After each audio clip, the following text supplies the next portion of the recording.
हॉटेलसारखी rich, creamy आणि एकदम चविष्ट पनीर हैदराबादी घरी बनवायचे आहे? मग हा व्हिडिओ शेवटपर्यंत नक्की पहा.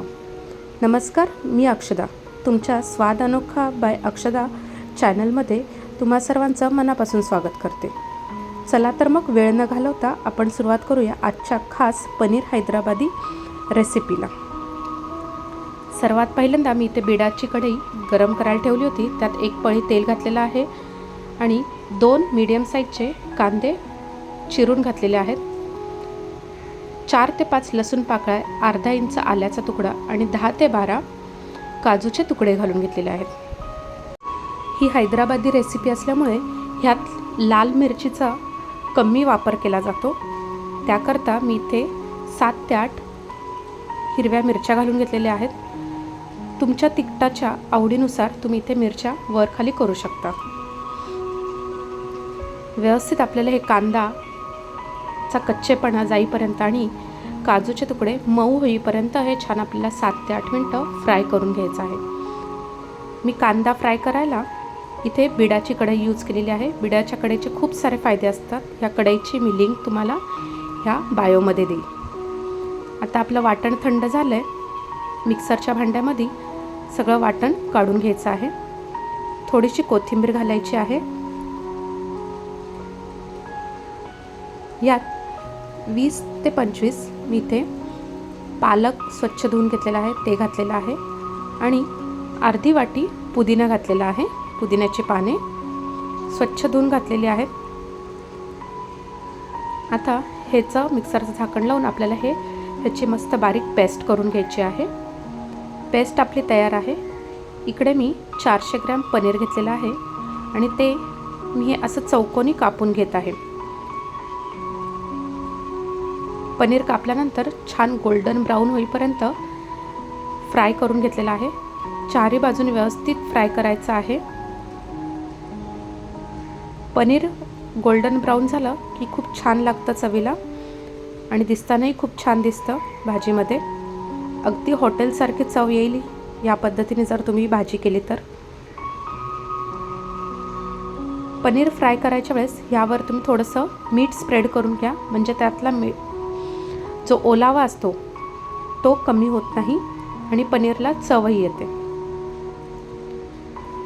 पनीर साईडला काढलेलं आहे. सेम पॅनमध्ये मी इथे 2 स्पून बटर घातलेलं आहे.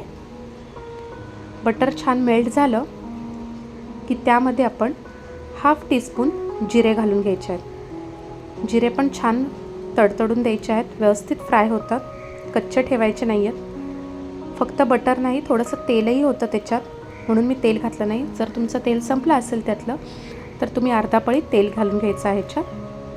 आपण आता जे मिक्सरमध्ये वाटलं होतं ते सर्व ह्याच्यात घालून घ्यायचं आहे. मिक्सरच्या भांड्यात अर्धा कप पाणी टाकून व्यवस्थित मिक्स करून तेही ह्याच्यात घालून घ्यायचं आहे. व्यवस्थित हे सर्व आपल्याला मिक्स करून घ्यायचं आहे. आता ह्यामध्ये आपण 1 स्पून धने जिरे पूड, 1/2 स्पून हळद घालायची आहे आणि 1 स्पून लाल मिरची पावडर घालून घ्यायची आहे. जास्त नाही, छोटासा स्पून घालायची आहे, फक्त चवीपुरता, कारण आपण ह्याच्यात मिरची यूज केलेली आहे तिखटपणासाठी. चवीनुसार मीठ घालून घ्यायचं आहे, कारण आपण बटर यूज केलेलं आहे आणि पालक यूज केलेला आहे, त्यामुळे मीठ थोडं कमीच घालून घ्यायचं आहे. आणि अर्धा स्पून मी यामध्ये गरम मसालाही घातलेला आहे.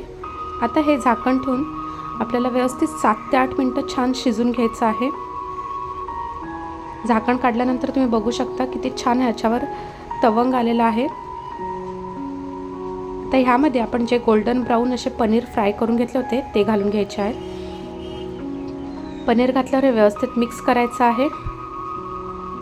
पनीर घातल्यावर ह्याला आपल्याला जास्त वेळ शिजवायचं नाही आहे, नाहीतर पनीर असं चिकट होतं. साधारण फक्त 2 ते 3 मिनटं. आता ह्यावर आपण 1 स्पून किचन किंग मसाला घालून घ्यायचा आहे आणि थोडीशी कस्तुरी मेथी घालून घ्यायची आहे. कस्तुरी मेथी आणि किचन किंग मसाला घातल्यानंतर आपल्याला हे अगदी 2च मिनटं गॅसवर ठेवायचं आहे झाकून. नंतर गॅस बंद करायचा आहे